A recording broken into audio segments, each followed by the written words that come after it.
नमस्ते प्रिय भक्तगण। क्या आपके बनते हुए कार्य अंतिम क्षण में आकर अचानक रुक जाते हैं? क्या आपको ऐसा लगता है कि सफलता आपके बिल्कुल करीब आकर वापस लौट जाती है? विवाह, नौकरी, विद्या या व्यापार में बार बार अकारण ही विघ्न उत्पन्न हो रहे हैं और बाहर निकलने का कोई मार्ग नहीं सूझ रहा। प्रिय दर्शक बंधु, सनातन धर्म में किसी भी शुभ कार्य की शुरुआत भगवान श्री गणेश की वंदना के बिना अधूरी मानी गई है।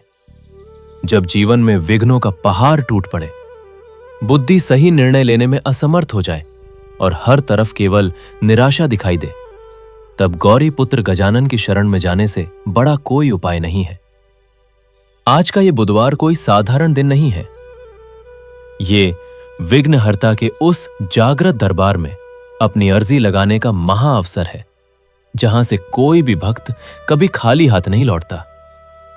शास्त्रों और पुराणों में यह अटल सत्य वर्णित है कि जो भी व्यक्ति आज के दिन पूर्ण श्रद्धा, निर्मल मन और अटूट विश्वास के साथ मंगल मूर्ति श्री गणेश जी की ये पावन व्रत कथा सुनता है, उसके जीवन के सारे कष्ट समाप्त हो जाएंगे और बंद किस्मत के ताले स्वतः ही खुलने लगेंगे। एक पल ठहरकर विचार कीजिए। जो प्रथम पूज्य देवता देवताओं के भी हर संकट को पल भर में हर लेते हैं, क्या वे आपके जीवन के इन छोटे मोटे विघ्नों को दूर नहीं कर सकते? अवश्य कर सकते हैं। भगवान गणेश केवल विघ्न ही नहीं हरते, बल्कि वे उस शुभ ऊर्जा के प्रतीक हैं जो हमारे घर में लाभ, रिद्धि और सिद्धि को स्थायी रूप से लेकर आती है। वक्रतुंड महाकाय सूर्यकोटि समप्रभ निर्विघ्नं कुरु मे देव सर्वकार्येषु सर्वदा। आज की यह कथा केवल शब्दों का श्रवण नहीं है। यह आपकी बुद्धि पर पड़े भ्रम के जाले को साफ करने और आपके जीवन के हर बिगड़े काम को संवारने की एक अलौकिक महासाधना है। भक्तगण, श्री गणेश जी की आराधना में पूर्णता का सबसे अधिक महत्व है। शास्त्रों का यह स्पष्ट नियम है कि गजानन की इस मंगलकारी कथा को यदि जल्दबाजी में या बीच में अधूरा छोड़ दिया जाए, तो मनुष्य को न केवल इसका पूर्ण पुण्य फल प्राप्त नहीं होता, बल्कि उसके अटके हुए कार्य भी जीवन भर आधे अधूरे ही रह जाते हैं। इसलिए आज ये अटल संकल्प लें कि इस अमृतमयी कथा को बिना किसी रुकावट के अंत तक पूरे ध्यान से सुनेंगे। हो सकता है कथा के किसी प्रसंग में छिपा बप्पा का कोई एक संदेश आपके वर्षों पुराने विघ्नों को आज ही जड़ से उखाड़ फेंके। जो व्यक्ति भगवान गणेश की महिमा को अपने हृदय में बसाता है, उसके जीवन में कभी कोई संकट नहीं टिक सकता। और यदि आप भी प्रथम पूज्य के सच्चे भक्त हैं, तो धर्म के इस प्रकाश को जन जन तक फैलाना आपका परम कर्तव्य है। इसलिए इस वीडियो को पूरे भाव से लाइक करें, अपने परिजनों और मित्रों के साथ साझा करें और सनातन धर्म की इस अविरल गंगा से निरंतर जुड़े रहने के लिए आपके अपने चैनल भक्ति स्टेशन को अभी सब्सक्राइब करें। तो आइए अपने मन मंदिर को शुद्ध करें, अपनी सभी चिंताओं की गठरी गजानन के चरणों में अर्पित करें और पूरे भाव से गणपति बप्पा मोरया और ओम गंग गणपतये नमः का जयघोष करते हुए इस परम पावन बुधवार व्रत कथा की दिव्य यात्रा का शुभारंभ करते हैं। प्राचीन काल की बात है, जहां भावनाओं से ज्यादा कागजों और हिसाब किताब की पूजा होती थी। वहां तर्कजाल नाम का एक अत्यंत व्यस्त राज्य बसा हुआ था। यहां के राजा बुद्धिमत थे। राजा बुद्धिमत को अपने ज्ञान, अपनी योजनाओं और अपनी याददाश्त पर इतना घमंड था कि वे श्रद्धा और भक्ति को अंधविश्वास मानते थे। उनका मानना था कि दुनिया में भगवान नहीं, बल्कि इंसान का दिमाग सब कुछ चलाता है। वे बुधवार के दिन श्री गणेश की पूजा केवल इसलिए करते थे ताकि उनका व्यापार बढ़े और उनकी बुद्धि कभी कमजोर ना हो। वे गजानन के मूषक को देखकर हंसते थे और कहते थे, बुद्धि का देवता इतने छोटे और डरपोक जानवर पर कैसे बैठ सकता है। वे ये भूल गए थे कि वो मूषक इंसान के चंचल और कुतरने वाले दिमाग का प्रतीक है, जो अगर खुला छोड़ दिया जाए तो जीवन की सारी शांति कुतर देता है। पर जब गजानन उसके ऊपर बैठ जाते हैं, तो वो मन एकाग्र और शांत हो जाता है। किंतु राजा के घर में ही इस बौद्धिक अहंकार का सबसे भयंकर रोग पनप रहा था। उनके 3 पुत्र थे जिनका दिमाग एक पल के लिए भी शांत नहीं रहता था। सबसे बड़ा पुत्र कुतर्कदास था। वो हर भावना पर सवाल उठाता था। यदि कोई प्रेम से उसे कुछ देता तो वो उसमें भी स्वार्थ और तर्क ढूंढता था। दूसरा पुत्र चिंताभार था। वो भविष्य की इतनी योजनाएं बनाता था कि रात को सो नहीं पाता था। तब राजा ने अपने सारे ग्रंथ और मुकुट वहीं छोड़ दिए।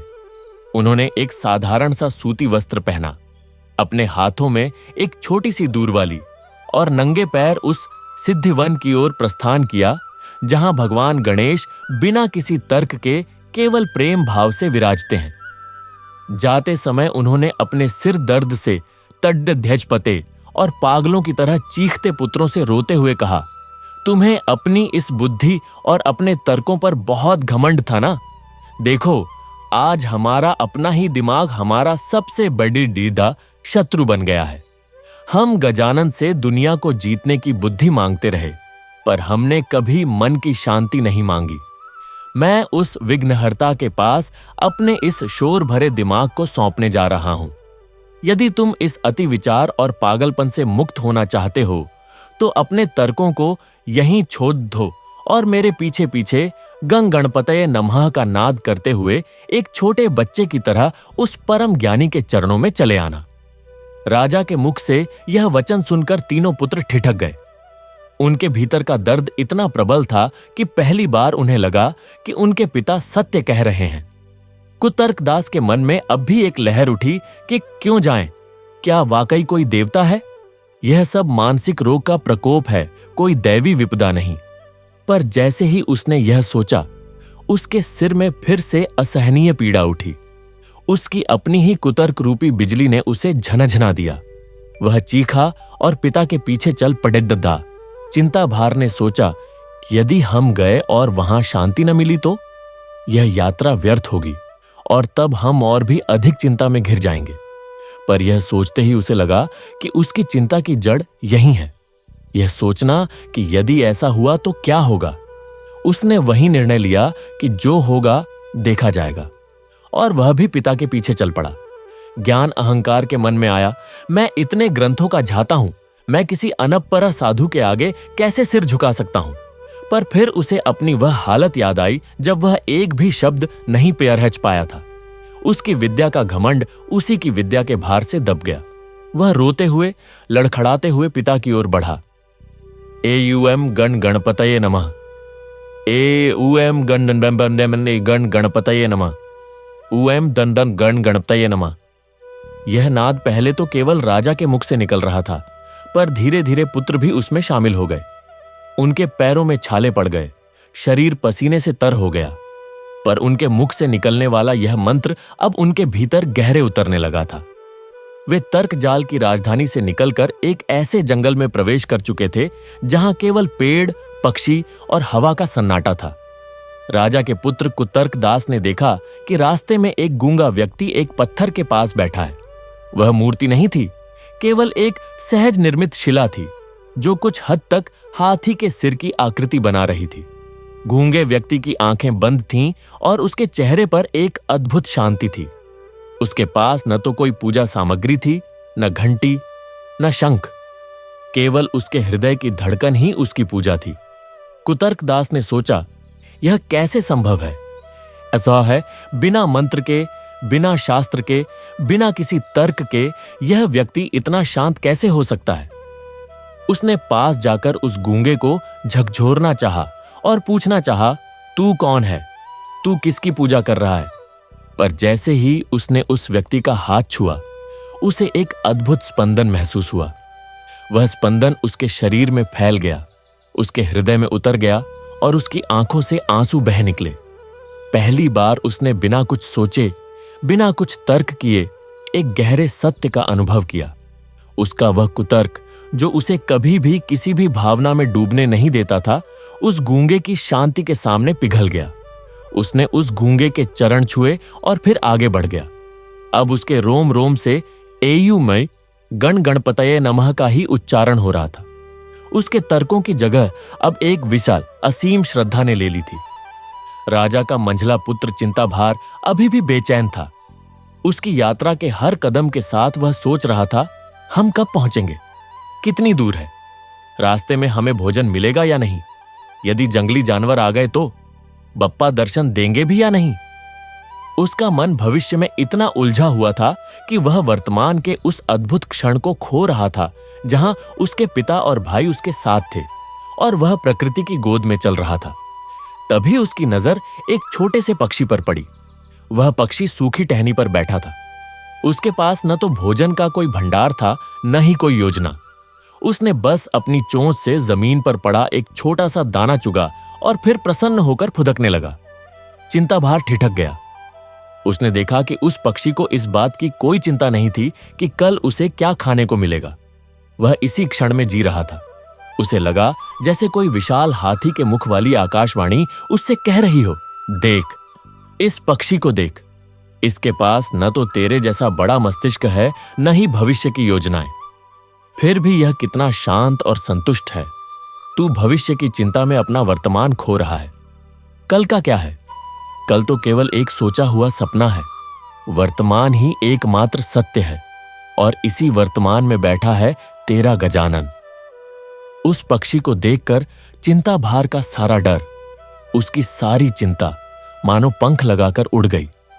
उसे एहसास हुआ कि उसके दिमाग का शोर ही उसकी सबसे बड़ी चिंता थी और उस शोर के शांत होते ही चिंता का कोई अस्तित्व ही नहीं बचा। सबसे छोटा पुत्र ज्ञान अहंकार सबसे अधिक संघर्ष कर रहा था। वह यात्रा भर यही सोचता रहा कि क्या मैं यह सही कर रहा हूं? क्या मुझे यह सब छोड़ना चाहिए? मेरे ग्रंथ, मेरा ज्ञान, क्या वह सब व्यर्थ था? उसका अहंकार अभी भी उसे कचोट रहा था। तभी रास्ते में उन्हें एक अत्यंत प्राचीन बरगद का पेड़ मिला। उस पेड़ के नीचे कुछ बच्चे खेल रहे थे। बच्चे मिट्टी के छोटे छोटे दीपक बना रहे थे और उन्हें एक सुंदर से ढेर में सजा रहे थे। ज्ञान अहंकार ने सोचा, मिट्टी के ये दीपक कितने क्षण भंगुर हैं, इनका कोई शास्त्रीय महत्व नहीं है। तभी उसने देखा कि एक बच्चे ने मिट्टी की एक छोटी सी गणेश जी की मूर्ति बनाई थी। वह मूर्ति बेहद साधारण थी। उसका एक दांत भी टूटा हुआ था और वह बच्चा उस मूर्ति के सामने पूरी श्रद्धा से हाथ जोड़े खड़ा था। उस बच्चे के चेहरे पर वही शांति थी, वही भाव था जो उस गूंगे व्यक्ति के चेहरे पर था। उस बच्चे ने गणेश जी से कुछ नहीं मांगा था, केवल अपनी आंखें बंद करके उनके सामने सिर झुका दिया था। ज्ञान अहंकार को लगा जैसे उसकी छाती पर कोई हथौड़ा चला हो। उसने सोचा, मैंने वेद, पुराण, उपनिषद सब पढ़ लिए, पर इन बच्चों के समान कभी निर्मल भाव से बप्पा के सामने नहीं झुका। मेरा ज्ञान तो केवल मेरे अहंकार को बढ़ाने वाला था, मुझे परम सत्य से जोड़ने वाला नहीं था। उसके ग्रंथों का सारा भार, उसकी विद्या का सारा अहंकार उस बच्चे की सरल मूर्ति के सामने धूल में मिल गया। वह स्वयं को मिट्टी के समान उस बच्चे के समान निर्मल समझने लगा। उसने महसूस किया कि सच्चा ज्ञान वह नहीं जो ग्रंथों में पढ़ा जाए, बल्कि वह है जो हृदय में उतरे, जो हमें विनम्र बनाए, जो हमें बप्पा के चरणों में झुकना सिखाए। AUM गण गणपतये नमः। AUM गण गणपतये उदयी बैगण चे नमः। AUM अदय आड़पोस्ताये नमः। तीनों पुत्रों और राजा ने जब अपने भीतर के इन परिवर्तनों का अनुभव किया तो उनकी यात्रा और भी सहज हो गई। उनके पैरों के छाले अब उन्हें पीड़ा नहीं दे रहे थे, बल्कि वे छाले उनके समर्पण की निशानी बन गए थे। उनके मन का शोर जो कभी उन्हें पागल किए देता था, अब एक शांत लहर में बदल गया था। वे अब न तो अतीत के बारे में सोच रहे थे और न ही भविष्य के बारे में। वे केवल इस क्षण में थे, इस यात्रा में थे, बप्पा के नाम में थे। वे जंगल की उस पगडंडी से गुजर रहे थे जहां चारों ओर हरियाली थी और पक्षियों का कलरव था। तभी अचानक वे एक ऐसे स्थान पर पहुंचे जहां का वातावरण बिल्कुल बदल गया। वहां एक अत्यंत विशाल और प्राचीन वटवृक्ष था जिसकी जटाएं जमीन तक उतर आई थीं। उस वटवृक्ष के नीचे स्वतः ही एक पवित्र स्थान बना हुआ था। वहां कोई मंदिर नहीं था, कोई भव्य निर्माण नहीं था, केवल एक सहज निर्मित चबूतरा था, जिस पर बैठे हुए एक अत्यंत शांत दिव्य बालक के दर्शन हुए। वह बालक गौर वर्ण का था। उसका मुख हाथी के समान था। उसके मस्तक पर सिंदूर का तिलक था। उसके एक दांत की कमी थी। उसके एक हाथ में मोदक था, दूसरा हाथ अभय मुद्रा में था और उसके नीचे एक छोटा सा मूसक बैठा था जो बिल्कुल शांत था। राजा बुद्धिमद और उनके तीनों पुत्र यह दृश्य देखकर स्तब्ध रह गए। उनकी आंखें खुली की खुली रह गईं। यह वही रूप था जिस पर वे हंसा करते थे, जिसके मूषक को देखकर वे कहा करते थे कि बुद्धि का देवता चूहे पर कैसे सवार हो सकता है। आज वही मूषक जो उनके चंचल और कुतरने वाले दिमाग का प्रतीक था, गजानन के नियंत्रण में बिल्कुल शांत बैठा था। वे उस बालक के सामने ऐसे खड़े थे मानो उनके पैरों में शक्ति न हो। फिर धीरे धीरे उनके घुटने जमीन पर टिक गए और उन्होंने अपना सिर उस चबूतरे पर झुका दिया। उनकी आंखों से आंसुओं की धारा बह रही थी, पर वे आंसू दुहक के नहीं, बल्कि उस अपार शांति के थे जो उन्हें जीवन में पहली बार महसूस हो रही थी। तब उस दिव्य बालक ने, भगवान श्री गणेश ने अपने सूंड को हल्का सा उठाया और उन्हें आशीर्वाद दिया। उनके मुख से एक अत्यंत मधुर, गंभीर और करुणापूर्ण वाणी निकली जो सीधे उनके हृदय में उतर गई। बप्पा ने कहा, उठो राजन, तुमने बहुत दूर का सफर तय किया है और तुम तीनों मेरे प्यारे बालकों, तुमने भी बहुत कष्ट उठाया है। मैं तुम्हारी इस यात्रा से बहुत प्रसन्न हूं। राजा बुद्धिमद ने सिर उठाया और हाथ जोड़कर कहा, प्रभु, मैंने आपको केवल अपनी बुद्धि बढ़ाने के लिए पूजा। मैंने आपके इस मूषक का मजाक उड़ाया। मुझे अपने ज्ञान पर, अपनी बुद्धि पर इतना घमंड था कि मैं श्रद्धा को भूल गया। आज मेरे उसी दिमाग ने मुझे और मेरे पुत्रों को पागल कर दिया। हम आपकी शरण में आए हैं। हमें इस मानसिक रोग से मुक्ति दिलाइए। हमें सच्चान्य में सच्ची शांति प्रदान कीजिए। भगवान गणेश मुस्कुराए। उनकी मुस्कान इतनी स्नेहमयी थी कि उसे देखकर राजा और उसके पुत्रों के सारे कष्ट मानो गायब हो गए। बप्पा बोले, राजन, तुमने बहुत बड़ा सत्य जान लिया है। दिमाग एक बहुत ही उपयोगी उपकरण है, पर वह मालिक नहीं, सेवक है। जब वह सेवक बनकर रहता है तो वह तुम्हारे जीवन को सुगम बनाता है, पर जब वह मालिक बन जाता है तो वह तुम्हारे जीवन को नर्क बना देता है। ये मूषक देखो, ये तुम्हारे उसी दिमाग का प्रतीक है। ये कितना चंचल है, कितना कुतरने वाला है।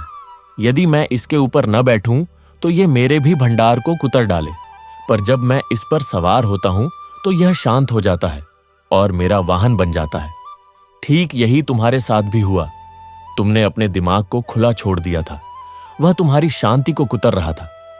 आज जब तुम श्रद्धा के साथ मेरे पास आए तो उस दिमाग को वश में करने की कला सीख गए। बप्पा ने फिर कुतर्क दास की ओर देखा और कहा, बेटा, तू तर्कों में उलझ कर रह गया था। तर्क की एक सीमा होती है, उस सीमा के पार केवल श्रद्धा का साम्राज्य है। तूने उस गूंगे व्यक्ति को देखा, उसकी श्रद्धा ने तुझे सिखा दिया कि बिना किसी तर्क के, बिना किसी शब्द के भी परमात्मा से जुड़ा जा सकता है। यही सबसे बड़ा ज्ञान है। फिर चिंता भार की ओर देखते हुए बोले, और तू बेटा, भविष्य की चिंता में अपना वर्तमान खो रहा था। उस छोटे से पक्षी ने तुझे जीना सिखाया। जो आज है वही सत्य है। कल की चिंता मत कर। जो होना है वह मेरी इच्छा से होगा। तू केवल मुझ में विश्वास रख। मैं तेरी हर चिंता का हरण करूंगा। और अंत में ज्ञान अहंकार की ओर देखते हुए बप्पा ने कहा, और तू जो ज्ञान के अहंकार में डूबा था, उस बच्चे ने तुझे सिखाया कि सच्चा ज्ञान क्या है। ज्ञान वह नहीं जो ग्रंथों में बंद हो। ज्ञान वह है जो हृदय से निकले, जो तुझे विनम्र बनाए, जो तुझे मेरे चरणों में झुकाए। तूने अपने उस टूटे हुए दांत को देखा है? यह दांत अहंकार का प्रतीक है। जब मैंने महर्षि वेदव्यास को महाभारत लिखवाया था, तब मेरी कलम टूट गई थी। तब मैंने अपना ही दांत तोड़कर उन्हें लिखने के लिए दे दिया था। ज्ञान के लिए, सत्य के लिए मैंने अपना अहंकार, जो इस दांत का प्रतीक है, तोड़ दिया। इसीलिए मुझे एकदंत कहा जाता है। तू भी अपने ज्ञान के अहंकार को तोड़, तभी तू सच्चे ज्ञान का अधिकारी बनेगा। राजा और उसके पुत्र बप्पा की यह वाणी सुनकर भाव विभोर हो गए। उन्हें लगा जैसे उनके जीवन का सारा दुख, सारी अशांति, सारा कोलाहल पल भर में शांत हो गया हो। तभी बप्पा ने उन्हें एक और गूढ़ रहस्य बताया।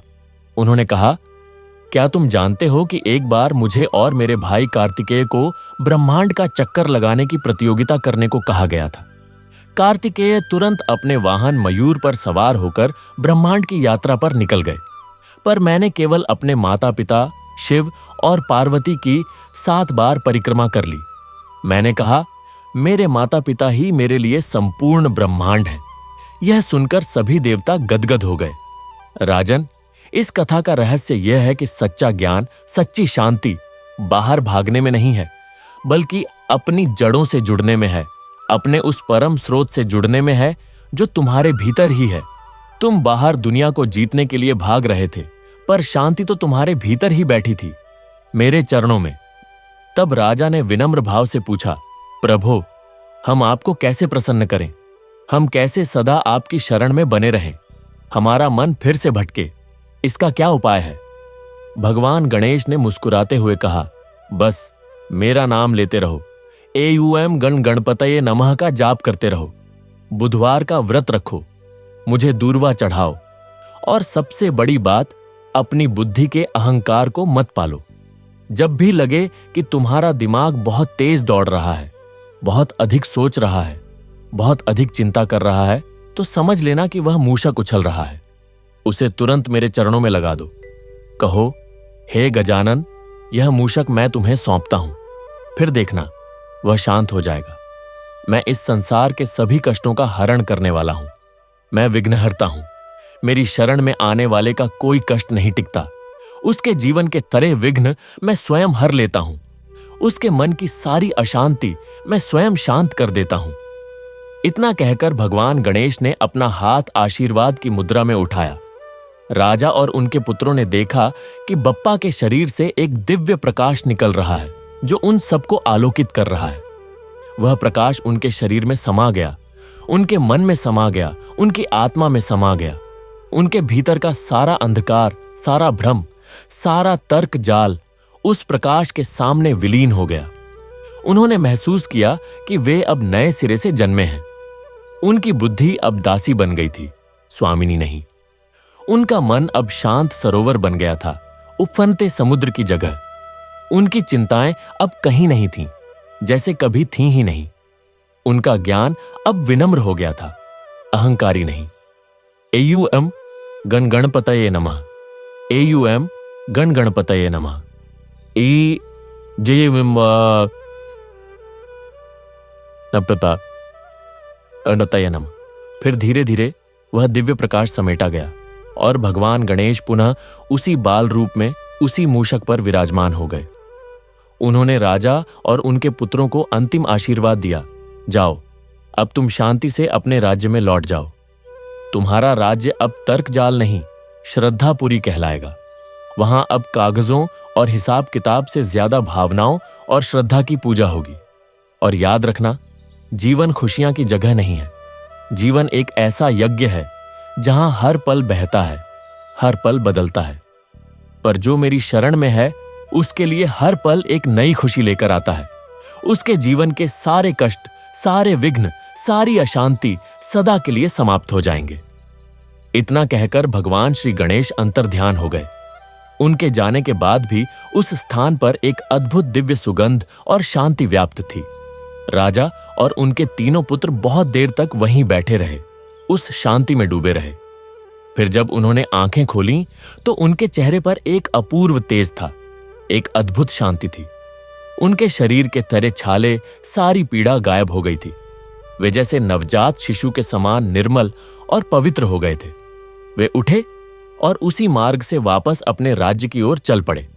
पर अब उनकी चाल में वह बेचैनी नहीं थी, बल्कि एक गरिमा थी, एक ठहराव था। उनके मुख से निरंतर एयूएम गण गणपतये नमः का जाप हो रहा था। जब वे तर्क जाल पहुंचे तो उन्होंने देखा कि राज्य का वह भयंकर मतिभ्रम अब समाप्त हो चुका था। सभी लोग सामान्य रूप से अपने काम कर रहे थे, पर अब उनके चेहरे पर एक शांति थी जो पहले कभी नहीं देखी गई थी। राजा ने सबसे पहले अपने सभी ग्रंथों को एकत्र किया और उनके साथ अपना मुकुट और राज चिन्ह भी रख दिए। फिर उन्होंने उन सबको राज्य के बीचों बीच एक चबूतरे पर रखा और कहा, यह सब मेरे अहंकार के प्रतीक थे, अब मैं इन्हें गजानन को अर्पित करता हूं। उन्होंने उस स्थान पर एक साधारण सी मिट्टी की गणेश जी की मूर्ति स्थापित की और पूरे राज्य के लोगों के साथ मिलकर उनकी विधिवत पूजा की। उस दिन से तर्क जाल का नाम बदलकर श्रद्धापुरी रख दिया गया। राजा बुद्धिमद अब केवल राजा नहीं बल्कि एक सच्चे ज्ञानी और भक्त भी बन गए। वे प्रतिदिन बुधवार का व्रत रखते, गणेश जी को दूर्वा अर्पित करते और AUM गण गणपतये नमः का जाप करते। उनके तीनों पुत्र भी पूरी तरह बदल गए।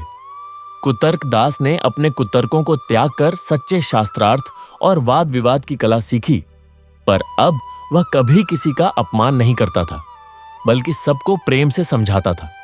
चिंताभार ने राज्य के सभी कार्यों को इतनी सहजता और शांति से करना शुरू किया कि राज्य में कभी कोई अड़चन नहीं आई। वह कल की चिंता छोड़कर आज के कर्तव्य में लीन रहता था। ज्ञान अहंकार ने अपना सारा ज्ञान राज्य के बच्चों और अनपढ़ लोगों को सिखाना शुरू किया। वह भी अब कभी किसी को नीचा नहीं समझता था बल्कि हर व्यक्ति में उस दिव्य ज्ञान का दर्शन करता था।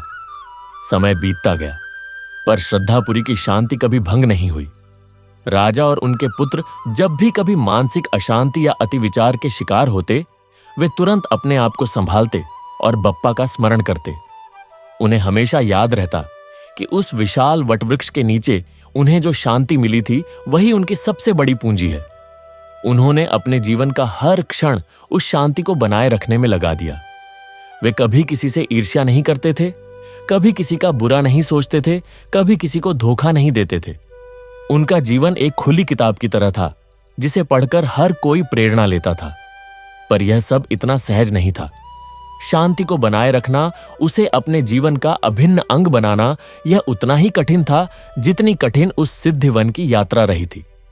राजा बुद्धिमद और उनके पुत्रों ने पाया कि जैसे कोई माली अपने बगीचे की प्रतिदिन देखभाल करता है, उसमें से कंटीली झाड़ियों को निकालता है, पौधों को पानी देता है, वैसे ही उन्हें भी अपने मन की शांति की नित्य साधना करनी पड़ती थी। कई बार ऐसा होता कि राज्य के किसी दरबारी के कटु वचन से या किसी असफल व्यापारिक योजना से या फिर किसी पड़ोसी राज्य की चुनौती से उनके मन में फिर से अशांति की लहर उठने लगती। कुतर्क दास के मन में कभी कभी फिर से वह पुरानी आदत जाग उठती कि वह किसी बात को लेकर बहस कर बैठे, उसमें दोष ढूंढने लगे। चिंता भार कभी कभी भविष्य की किसी अनिश्चितता को लेकर फिर से बेचैन होने लगता और ज्ञान अहंकार के मन में कभी कभी यह भाव आता कि वह इतना सब कुछ जानता है, फिर लोग उसकी बात क्यों नहीं मानते। पर अब उनके पास वह शस्त्र था, वह ढाल थी, वह मार्गदर्शक था, भगवान श्री गणेश का वह वरदान, वह स्मरण। जैसे ही उनके मन में कोई अशांति का बीज अंकुरित होता, वे तुरंत सचेत हो जाते। वे अपनी आंखें बंद करते, गजानन के उस बाल रूप को अपने हृदय में बिठाते और फिर धीरे धीरे AUM गण गणपतये नमः का जाप शुरू करते। वह जाप उनके मन के उस कोलाहल को, उस अशांति को, उस बेचैनी को, उस अहंकार को, उस चिंता को, उस कुतर्क को, सबको एक एक करके शांत कर देता और वे फिर से उसी परम विश्राम में लौट आते जिसे उन्होंने उस वटवृक्ष के नीचे पहली बार अनुभव किया था। धीरे धीरे यह उनकी दिनचर्या का हिस्सा बन गया। प्रातःकाल सूर्योदय से पहले वे उठते, स्नान करते और फिर राज्य के उस मिट्टी के गणेश मंदिर में जाते जिसे राजा ने स्वयं स्थापित किया था। वहां वे घंटों बैठे रहते, केवल नाम का जाप करते। उनके साथ राज्य के सैकड़ों लोग भी जुड़ गए। वह छोटा सा मिट्टी का मंदिर अब श्रद्धापुरी का केंद्र बन गया था। वहां कोई भव्य आयोजन नहीं होते थे, कोई दिखावा नहीं होता था। केवल सुबह सुबह एक शांत सभा होती जहां लोग बैठकर नाम जपते और फिर अपने अपने कामों में लग जाते। एक दिन की बात है, राजा बुद्धिमद अपने तीनों पुत्रों के साथ उसी मंदिर में बैठे थे। बाहर हल्की हल्की बूंदाबांदी हो रही थी और हवा में एक अद्भुत सुगंध घुली हुई थी।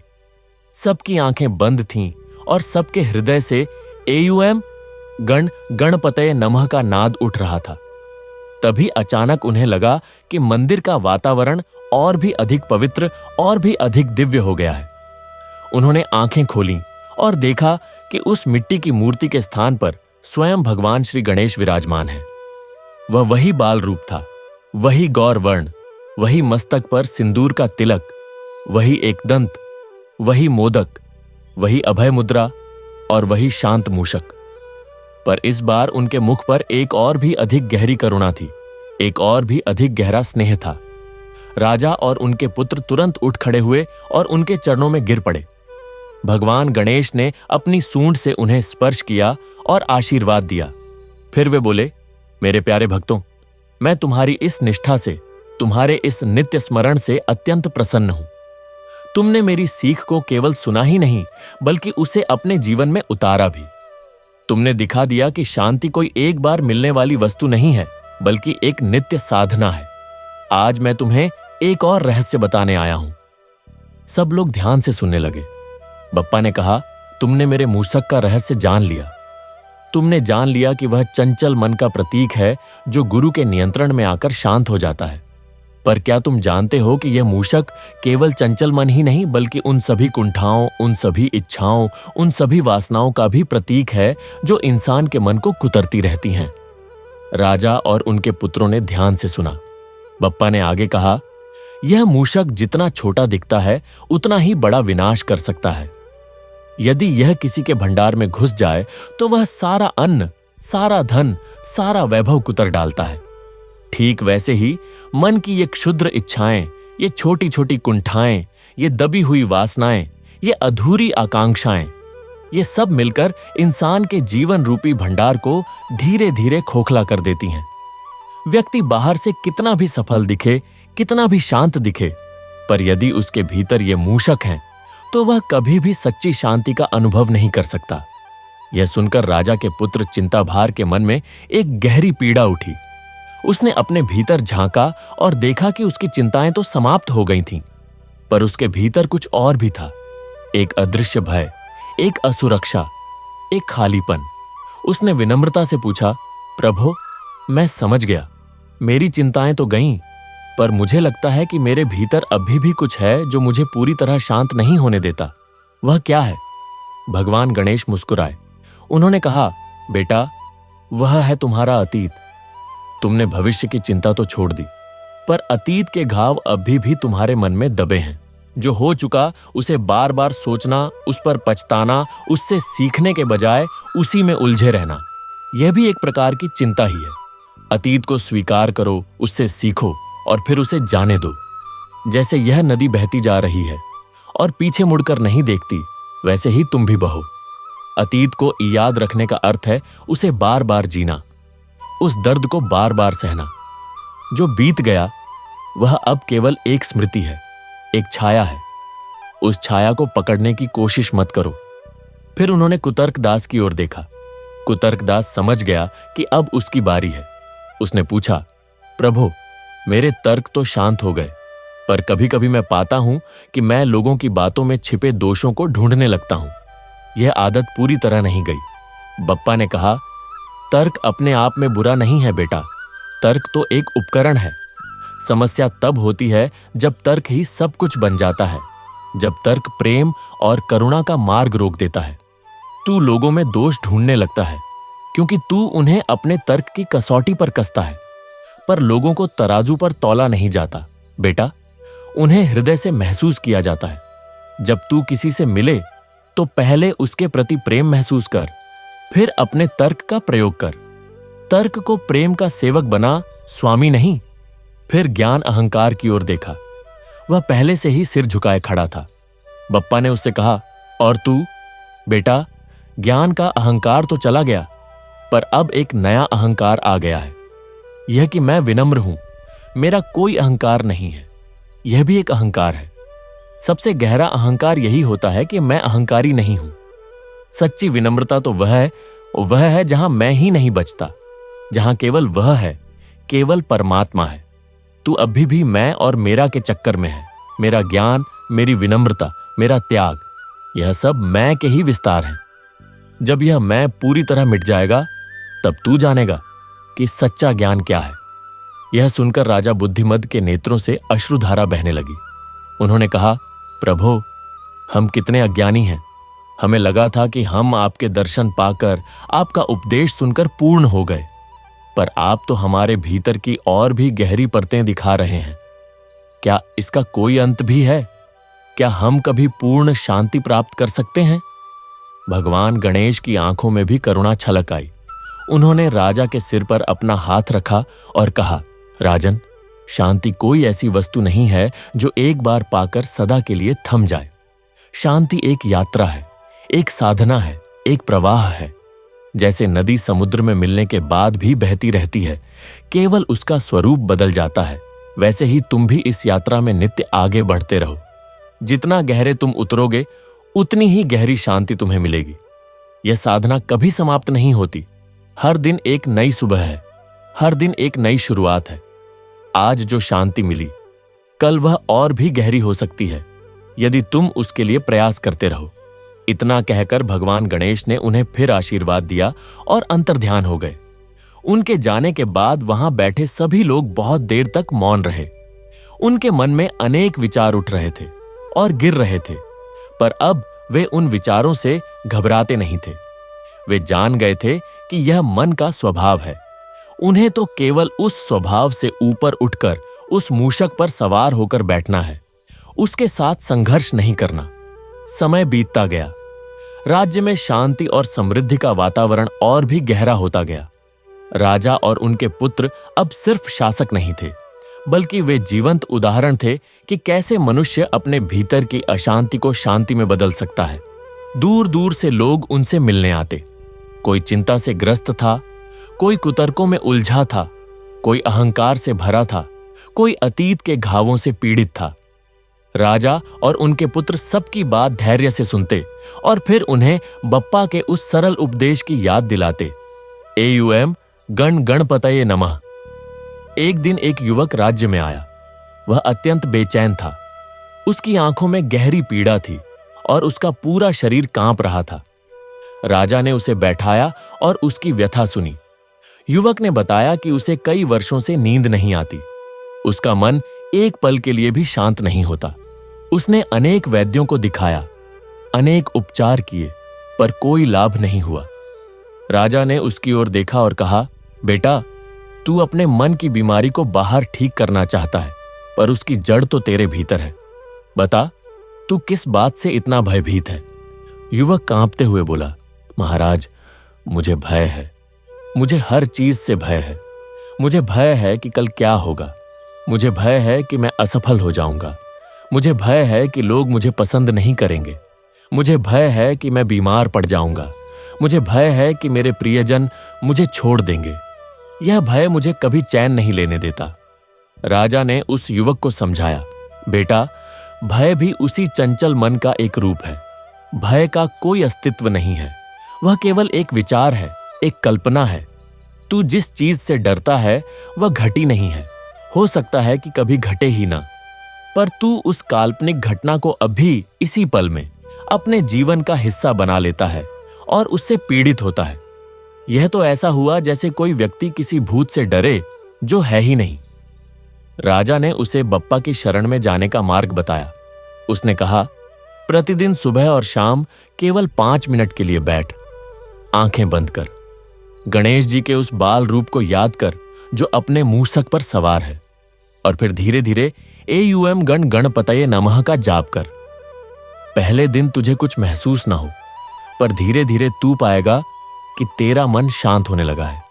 जैसे ही कोई भय आए, उससे लड़ने की कोशिश मत कर, बस उसे देख और फिर अपना ध्यान वापस नाम पर लगा। भय कोई वस्तु नहीं है जिसे तू पकड़ सके। वह तो कोहरे की तरह है। जैसे ही सूरज निकलता है, कोहरा अपने आप छंट जाता है। तेरा सूरज है बप्पा का नाम। युवक ने राजा की बात मानी। वह कुछ दिनों तक श्रद्धापुरी में रुका और प्रतिदिन उस मिट्टी के मंदिर में जाकर बैठा। पहले दिन उसे बहुत कठिनाई हुई। उसका मन हर दिशा में भागा। उसे लगा कि वह पागल हो जाएगा, पर उसने हार नहीं मानी।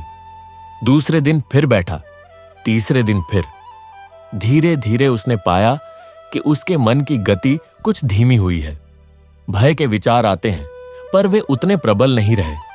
कुछ ही दिनों में उसने पहली बार बिना किसी भय के, बिना किसी चिंता के गहरी नींद सोई। जब वह राजा से मिलने गया तो उसकी आंखों में वह पीड़ा नहीं थी। उसने राजा के चरण छुए और कहा, महाराज, मैंने जीना सीख लिया। अब मुझे पता है कि सच्ची शांति कहाँ है। वह बाहर नहीं, मेरे भीतर है, और उसे पाने का मार्ग है बप्पा की शरण। राजा ने उसे आशीर्वाद दिया और कहा, जा बेटा, अब तू जीवन में कभी अकेला नहीं होगा। गजानन हमेशा तेरे साथ है। यह देखकर राजा के तीनों पुत्रों को भी अपनी साधना का फल मिल गया।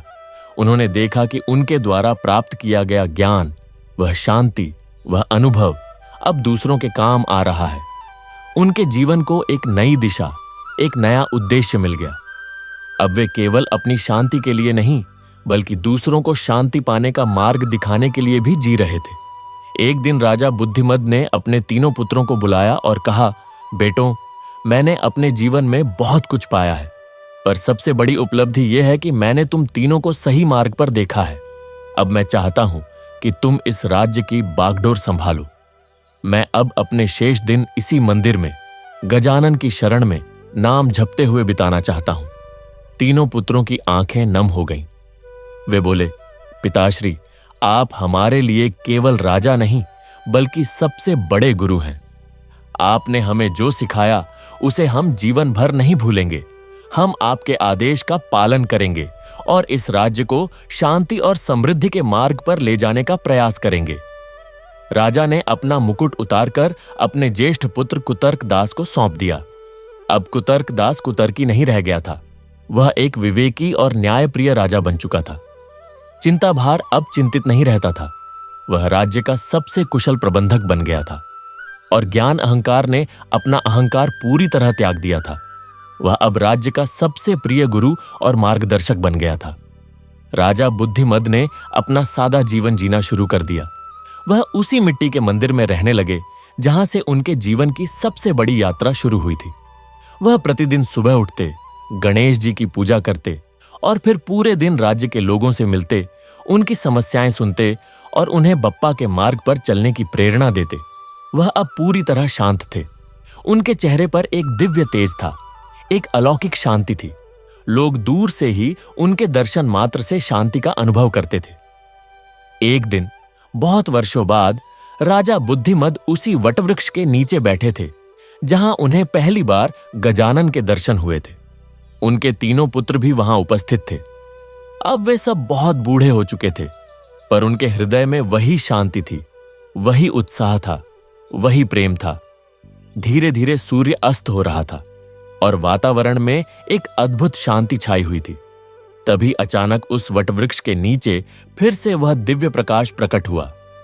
भगवान श्री गणेश पुनः प्रकट हुए। इस बार वे और भी अधिक दिव्य और भी अधिक करुणामय लग रहे थे। उन्होंने अपने सभी भक्तों को आशीर्वाद दिया और विशेष रूप से राजा बुद्धिमद को देखते हुए कहा, राजन, तुमने मेरी परीक्षा में पूर्ण अंक प्राप्त किए हैं। तुमने दिखा दिया कि मनुष्य का मन कितना भी चंचल क्यों न हो, यदि वह सच्ची श्रद्धा से मेरी शरण में आ जाए तो मैं उसे पूर्ण शांति प्रदान कर सकता हूं। आज मैं तुम्हें अपने धाम ले जाने आया हूं। राजा के नेत्रों से प्रेमाश्रु बहने लगे। उन्होंने अपने पुत्रों की ओर देखा। तीनों पुत्र रो रहे थे, पर उनके रोने में दुख नहीं था, केवल कृतज्ञता थी, केवल प्रेम था। राजा ने उन्हें गले लगाया और कहा, मेरे प्यारे बेटों, मैं जा रहा हूं, पर मैं हमेशा तुम्हारे साथ हूं। गजानन हमेशा तुम्हारे साथ हैं। बस उनका नाम लेते रहना, उनकी शरण में रहना। यही सबसे बड़ा धन है, यही सबसे बड़ा ज्ञान है, यही सबसे बड़ी शांति है। फिर राजा बुद्धिमद ने भगवान गणेश की ओर देखा। उनके मुख पर एक अद्भुत मुस्कान थी। उन्होंने अपने हाथ जोड़े, आंखें बंद कीं और एयुएम गण गणपतये नमः का जाप करते हुए धीरे धीरे उस दिव्य प्रकाश में विलीन हो गए। उनका भौतिक शरीर वहीं रह गया, पर वे, उनकी आत्मा उस परम धाम को प्रस्थान कर गई जहां कोई चिंता नहीं, कोई भय नहीं, कोई अशांति नहीं, केवल अनंत शांति है, केवल अनंत आनंद है। उस दिन के बाद से श्रद्धापुरी का स्वरूप ही बदल गया। राजा बुद्धिमद का वह भौतिक शरीर जो अब केवल एक स्मृति बन चुका था, उसी वटवृक्ष के नीचे वैसे ही बैठा रहा, मानो अभी भी ध्यान में लीन हो। उसके मुख पर वही शांति थी, वही दिव्य तेज था।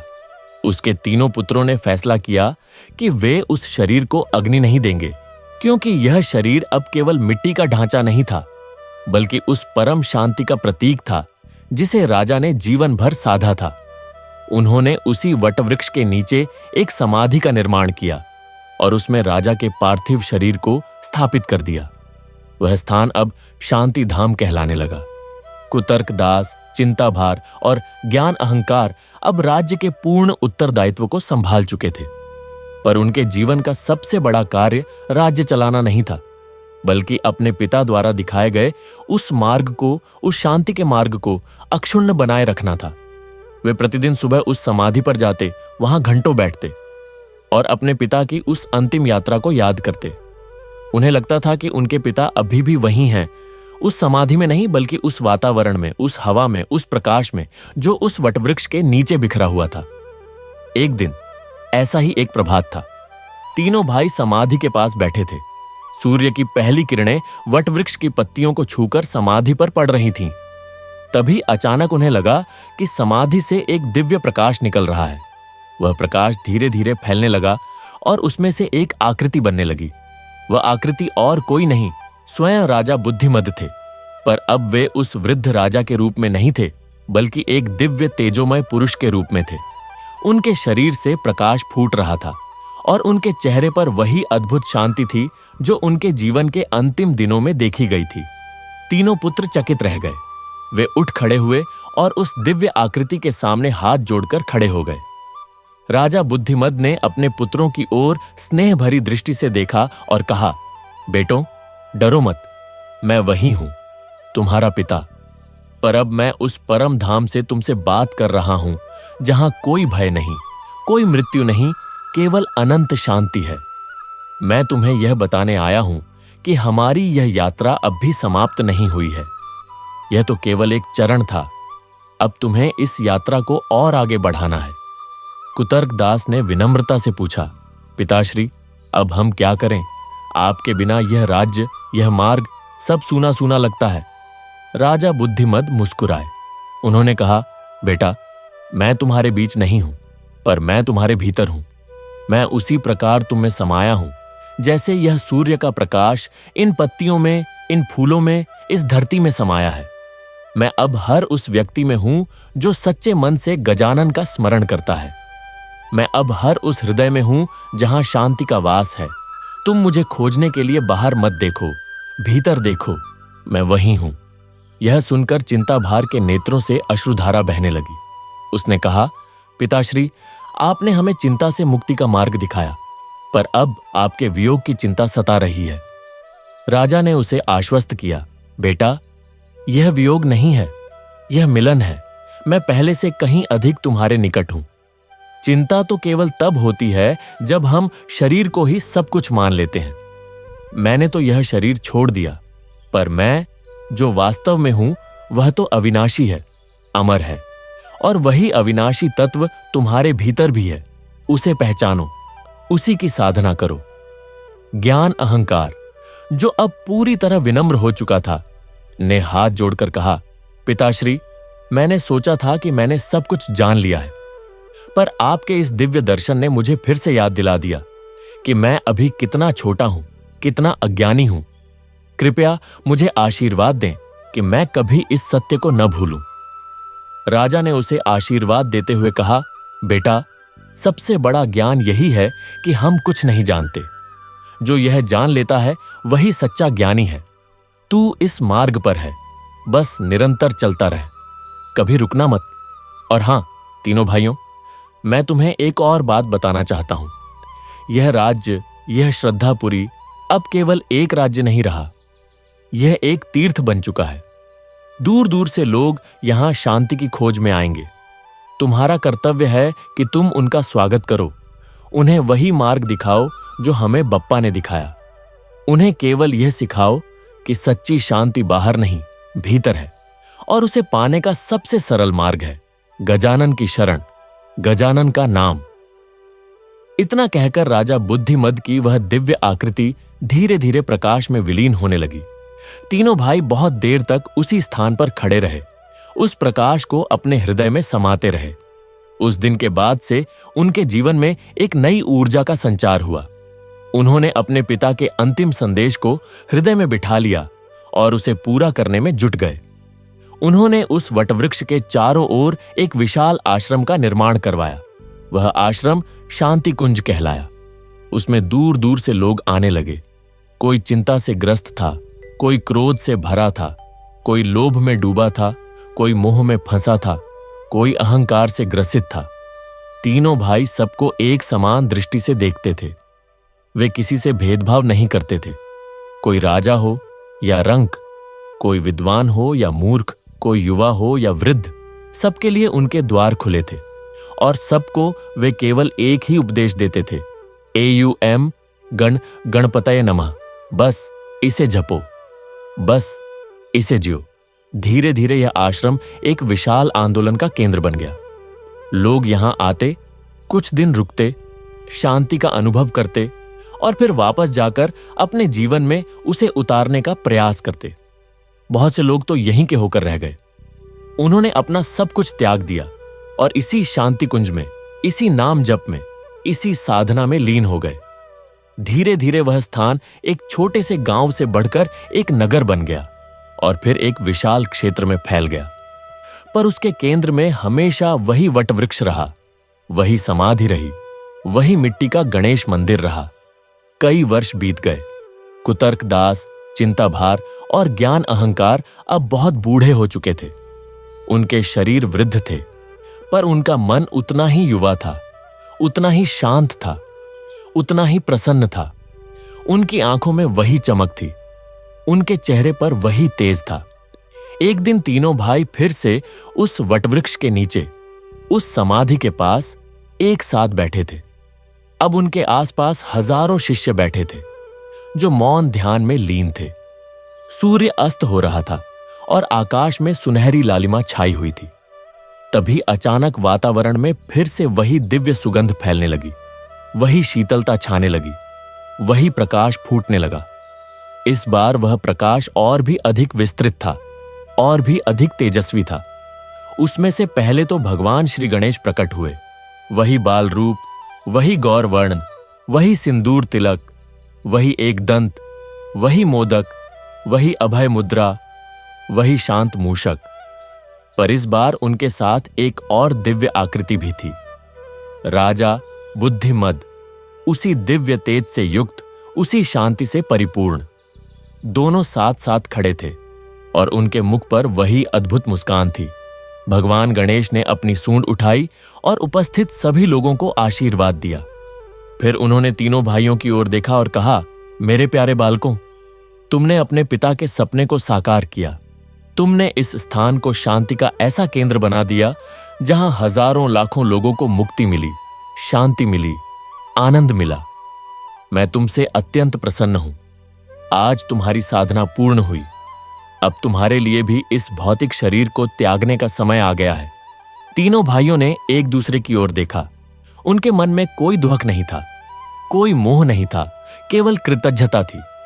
उन्होंने उपस्थित सभी शिष्यों को आशीर्वाद दिया और फिर उन शिष्यों से कहा, हम जा रहे हैं, पर हम हमेशा तुम्हारे साथ हैं। यह स्थान, यह वटवृक्ष, यह समाधि, यह मंदिर, यह सब हमारी स्मृति को सदा जीवित रखेंगे। पर सबसे बड़ी स्मृति तो यह नाम है, ओम गणपतये नमः। इसे कभी मत भूलना। इसे अपने हृदय में बसा लो। यही तुम्हारा सच्चा गुरु है, यही तुम्हारा सच्चा मार्गदर्शक है, यही तुम्हारा सच्चा रक्षक है। इतना कहकर तीनों भाइयों ने अपनी आंखें बंद कर ली। उनके होठों पर AUM गणपतये नमः का जाप था और उनके हृदय में गजानन के उस बाल रूप का ध्यान था। धीरे धीरे उनके शरीर से एक दिव्य प्रकाश निकलने लगा। वह प्रकाश पहले हल्का था, फिर तीव्र होता गया और अंततः उन तीनों शरीरों को अपने में समेट लिया। जब वह प्रकाश शांत हुआ तो वहां केवल 3 शरीर नहीं थे, वहां केवल 3 पवित्र स्थान थे जहां से वह दिव्य ऊर्जा अभी भी स्पंदित हो रही थी। शिष्यों ने उन तीनों स्थानों पर भी समाधियां बना दी और वे स्थान भी पूजनीय हो गए। अब उस वटवृक्ष के नीचे 4 समाधियां थीं, एक राजा बुद्धिमत की और 3 उनके पुत्रों की। ये चारों समाधियां आज भी उसी शांति कुंज में स्थित हैं।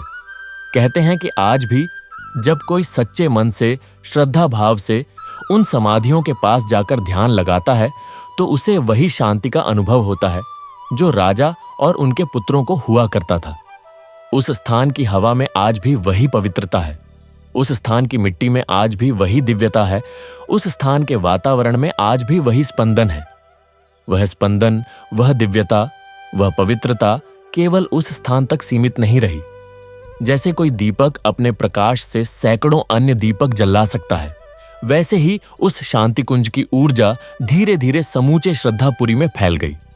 वहां के हर घर में, हर गली में, हर मार्ग पर उस शांति की छाप दिखाई देने लगी। लोग अब एक दूसरे से प्रेम से बात करते, एक दूसरे की सहायता करते, एक दूसरे के सुख दुख में शामिल होते। वहां कोई ईर्ष्या नहीं थी, कोई द्वेष नहीं था, कोई लालच नहीं था। वहां केवल प्रेम था, केवल करुणा थी, केवल शांति थी। धीरे धीरे यह समाचार दूर दूर तक फैल गया। लोग दूर दराज के देशों से, अलग अलग भाषाएं बोलने वाले, अलग अलग रीति रिवाजों वाले सब उस पवित्र स्थान की यात्रा पर निकल पड़े। वे सब उस शांति की खोज में थे जिसके बारे में उन्होंने सुना था, और जब वे वहां पहुंचते तो उन्हें वह शांति मिलती। उस वट वृक्ष की छाया में, उन समाधियों के दर्शन से, उस मिट्टी के गणेश मंदिर में बैठकर, और सबसे बढ़कर उस पवित्र नाम के जाप से। एक दिन की बात है, शांति कुंज में एक अत्यंत विद्वान ब्राह्मण आए। उन्होंने अनेक शास्त्रों का अध्ययन किया था, अनेक ग्रंथों का मनन किया था, अनेक तीर्थों की यात्रा की थी, पर उनका मन अशांत था। उन्हें लगता था कि इतना ज्ञान होने के बाद भी उन्हें वह शांति नहीं मिली जिसकी वे तलाश में थे। वे उस वटवृक्ष के नीचे आए, वहां बैठे और बहुत देर तक ध्यान में लीन रहे। जब उन्होंने आंखें खोलीं तो उनके सामने एक साधारण सा वृद्ध व्यक्ति बैठा था। वह वृद्ध कोई संत नहीं लगता था, कोई महात्मा नहीं लगता था। वह तो बस वहीं का एक रहने वाला था जो प्रतिदिन वटवृक्ष के नीचे बैठकर नाम जपता था। विद्वान ब्राह्मण ने उस वृद्ध से पूछा, भाई, मैंने सुना है कि यह स्थान बहुत पवित्र है।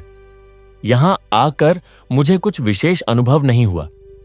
क्या तुम मुझे बता सकते हो कि इस स्थान की विशेषता क्या है? वृद्ध ने मुस्कुराते हुए कहा, बाबा, इस स्थान की विशेषता यह नहीं है कि यहां कोई चमत्कार होता है। इस स्थान की विशेषता यह है कि यहां हुआ मिरेक्वा। हम स्वयं को भूलकर केवल उस परमात्मा को याद कर सकते हैं। आपने बहुत ज्ञान प्राप्त किया है, बहुत शास्त्र पढ़े हैं, पर वह सब ज्ञान आपके मैं को और मजबूत करता गया। मैं जितना मजबूत होगा, शांति उतनी ही दूर भागेगी। यहां हम सीखते हैं कि मैं को मिटाना है, मैं को भूलना है, और जब मैं नहीं रहेगा तो शांति स्वतः ही प्रकट हो जाएगी। विद्वान ब्राह्मण को यह सुनकर बड़ा आश्चर्य हुआ।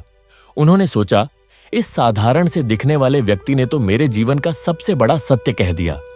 उन्होंने उस वृद्ध के चरण छुए और कहा, आपने मुझे वह ज्ञान दिया जो हजारों ग्रंथ नहीं दे सके। कृपया मुझे और सिखाइए। वृद्ध ने कहा, बाबा, मैं क्या सिखाऊं? मैं तो केवल वही दोहराता हूं जो मैंने अपने गुरुओं से सुना है। हमारे गुरु, जिनकी समाधि आपके सामने है, वे कहा करते थे कि सबसे बड़ा ज्ञान यह है कि हम कुछ नहीं हैं और वह सब कुछ है। जब यह बात पूरी तरह समझ में आ जाती है तो फिर कोई प्रश्न नहीं बचता, कोई संशय नहीं बचता, कोई अशांति नहीं बचती। बस एक अनवरत शांति का प्रवाह आता, शांति का प्रवाह बना रहता है। विद्वान ब्राह्मण ने उस वृद्ध से दीक्षा ली। उन्होंने अपने सुडे ग्रंथ, अपना सारा ज्ञान, अपना सारा विद्वत्व, सब कुछ उसी वटवृक्ष के नीचे रख दिया, और फिर वे भी वहीं बैठकर ओम गण गणपतये नमः का जाप करने लगे। दिन बीते, महीने बीते, साल बीते। धीरे धीरे उनका मैं विलीन होने लगा, और जैसे जैसे मैं विलीन हुआ, वैसे वैसे उनके चेहरे पर वही शांति प्रकट होने लगी जो उन्होंने राजा बुद्धिमत की समाधि पर देखी थी, जो उन्होंने उस वृद्ध के चेहरे पर देखी थी। अंततः एक दिन वे स्वयं उस शांति में विलीन हो गए। उनका शरीर भी उसी वटवृक्ष के नीचे समाधि में स्थापित किया गया। इस प्रकार वह शांति कुंज केवल 4 समाधियों का स्थान न रहा। धीरे धीरे वहां सैकड़ों समाधियां बन गईं। हर समाधि के पीछे एक कहानी थी, एक साधना थी, एक उपलब्धि थी, पर सबकी कहानी का सार एक ही था, AUM गण गणपतये नमः। यह नाम ही उनका मंत्र था, यह नाम ही उनका ध्यान था, यह नाम ही उनका सब कुछ था। समय का पहिया घूमता रहा, सदियां बीत गईं, सहस्राब्दियां बीत गईं, राज्य, साम्राज्य, सभ्यताएं सब बदल गईं। नए नए लोग आए, नए नए शासक बने, नए नए युग आए, पर वह वटवृक्ष नहीं बदला, वह मिट्टी का गणेश मंदिर नहीं बदला, वे समाधियां नहीं बदलीं, और सबसे महत्वपूर्ण बात, वहां की हवा में बसी वह पवित्रता, उस मिट्टी में बसी वह दिव्यता, उस वातावरण में बसा वह स्पंदन, वह कभी नहीं बदला। आज भी जब कोई यात्री उस स्थान पर जाता है तो उसे वहां पहुंचते ही एक अद्भुत अनुभव होता है। शहर के कोलाहल से दूर उस शांत वातावरण में प्रवेश करते ही उसे लगता है जैसे उसके कंधों से कोई भार उतर गया हो। उसके मन की बेचैनी कम होने लगती है, उसकी सांसें गहरी और धीमी हो जाती हैं। वह अनायास ही अपने आप को उस वटवृक्ष की ओर खिंचा हुआ पाता है। वटवृक्ष अब और भी विशाल हो चुका है। उसकी शाखाएं सैकड़ों फीट तक फैली हुई हैं और उसकी जटाएं जमीन में उतरकर फिर से नए पेड़ों का रूप ले चुकी हैं। कहते हैं कि इस वटवृक्ष की हर पत्ती में, हर टहनी में, हर जड़ में उन सभी संतों की ऊर्जा समाई हुई है जिन्होंने यहां साधना की, और जो कोई सच्चे मन से इस वृक्ष के नीचे बैठता है उसे वह ऊर्जा, वह शांति, वह आशीर्वाद अनुभव होता है। उस मिट्टी के गणेश मंदिर का अब स्वरूप कुछ बदल गया है। सदियों की वर्षा, धूप और आंधी ने उसकी दीवारों को काफी क्षतिग्रस्त कर दिया था, पर भक्तों ने इसे फिर से वैसा ही बनवाया, वैसा ही सादा, वैसा ही सरल, वैसा ही मिट्टी का। आज भी उस मंदिर में कोई भव्य मूर्ति नहीं है, कोई सोने का सिंहासन नहीं है, कोई कीमती आभूषण नहीं है। वहां तो बस वही छोटी सी मिट्टी की मूर्ति है जिसे राजा बुद्धिमद ने स्वयं स्थापित किया था, और उस मूर्ति की आंखों में आज भी वही करुणा है, उसके मुख पर आज भी वही मुस्कान है, उसके हाथ में आज भी वही मोदक है, और उसके नीचे आज भी वही शांत मूषक बैठा है। लोग दूर दूर से यहाँ आते हैं, कोई अपनी चिंताएं लेकर आता है, कोई अपने कुतर्क लेकर, कोई अपना अहंकार लेकर, कोई अपने भय लेकर, कोई अपनी निराशा लेकर, और जब वे वहां से लौटते हैं तो उनकी चिंताएं वहीं रह जाती हैं, उनके कुतर्क वहीं बिखर जाते हैं, उनका अहंकार वहीं टूट जाता है, उनके भय वहीं विलीन हो जाते हैं, उनकी निराशा वहीं बदल जाती है आशा में। वे वहां से खाली हाथ नहीं लौटते, वे वहां से वह अनमोल धन लेकर लौटते हैं जिसे कोई चुरा नहीं सकता, कोई छीन नहीं सकता। वह है शांति। एक बार की बात है, उस स्थान पर एक युवती आई। वह बहुत सुंदर थी, बहुत धनी थी, बहुत प्रसिद्ध थी। उसके पास वह सब कुछ था जो इस संसार में सुख के लिए चाहिए, पर वह दुखी थी। उसकी आंखों में गहरी पीड़ा थी। वह वटवृक्ष के नीचे आकर बैठ गई और फूट फूट कर रोने लगी। वहां उपस्थित एक साध्वी ने उसके पास आकर पूछा, बेटी, तुम इतना क्यों रो रही हो? तुम्हें क्या कष्ट है? युवती ने रोते हुए कहा, माता, मेरे पास सब कुछ है, पर मैं सब कुछ खो चुकी हूं। मेरे पति मुझसे प्रेम नहीं करते, मेरे बच्चे मेरी बात नहीं सुनते, मेरे मित्र मेरे पीठ पीछे मेरी बुराई करते हैं, मेरे पास धन है पर कोई अपना नहीं है, मैं बहुत अकेली हूं। साध्वी ने मुस्कुराते हुए कहा, बेटी, तू अकेली नहीं है, तू कभी अकेली थी ही नहीं, वह हमेशा तेरे साथ है, बस तूने उसे पहचाना नहीं। तू बाहर के सुखों में, बाहर के लोगों में, बाहर के रिश्तों में अपना सुख ढूंढ रही थी, पर सच्चा सुख तो तेरे भीतर है। वह सुख है गजानन की शरण। युवती ने कहा, माता, मैं गणेश जी को नहीं जानती, मैंने कभी पूजा पाठ नहीं किया, मैं तो बस यहां इसलिए आई क्योंकि मैंने सुना था कि यहां आने से मन को शांति मिलती है। साध्वी ने उसे उस मिट्टी के मंदिर में ले जाकर कहा, देख बेटी, यह है हमारे गजानन। यह कोई सोने चांदी की मूर्ति नहीं है, यह तो मिट्टी की है, ठीक वैसे ही जैसे तू और मैं मिट्टी के बने हैं। पर इस मिट्टी में वही स्पंदन है जो इस पूरे ब्रह्मांड में है। बस एक बार सच्चे मन से इसके सामने बैठ, अपनी आंखें बंद कर और एयूएम गण गणपतये नमः का जाप कर, देख क्या होता है। युवती ने वैसा ही किया। वह उस मिट्टी की मूर्ति के सामने बैठ गई। उसने अपनी आंखें बंद कर लीं और धीरे धीरे एयूएम गण गणपतये नमः का जाप करने लगी। पहले तो उसका मन बहुत भटका। उसे अपने पति की याद आई, अपने बच्चों की याद आई, अपने मित्रों की याद आई, पर उसने हार नहीं मानी।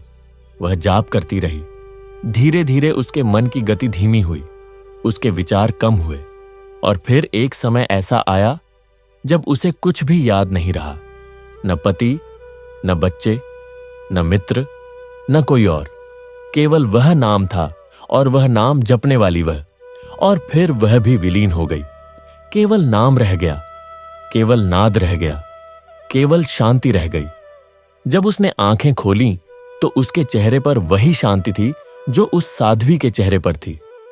उसने साध्वी के चरण छुए और कहा, माता, मैं समझ गई, अब मुझे किसी की जरूरत नहीं, अब मैं पूर्ण हूं। साध्वी ने कहा, बेटी, अब तू सचमुच धनवान हो गई। अब जा और इसी शांति को अपने जीवन में उतार।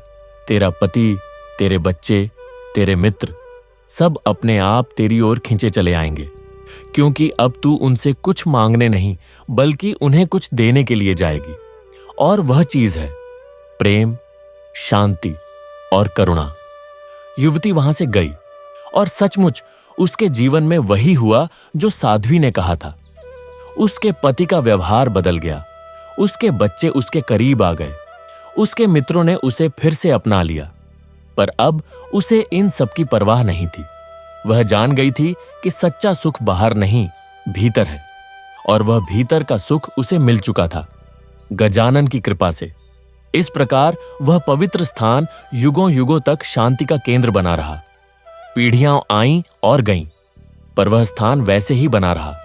समय ने कई तूफान देखे, कई प्रलय देखे, कई विनाश देखे, पर वह वटवृक्ष अपनी जड़ों से इतना मजबूती से जमा हुआ था कि कोई भी तूफान उसे हिला नहीं सका। वह मिट्टी का मंदिर कई बार टूटा, पर भक्तों ने उसे फिर से वैसे ही बनवाया।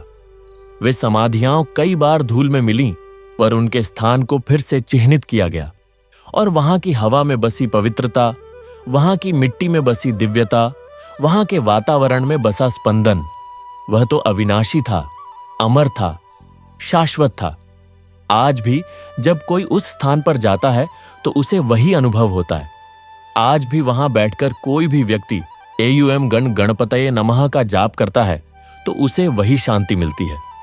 आज भी वहां की हवा में वही पवित्रता बहती है। आज भी वहां की मिट्टी में वही दिव्यता समाई है।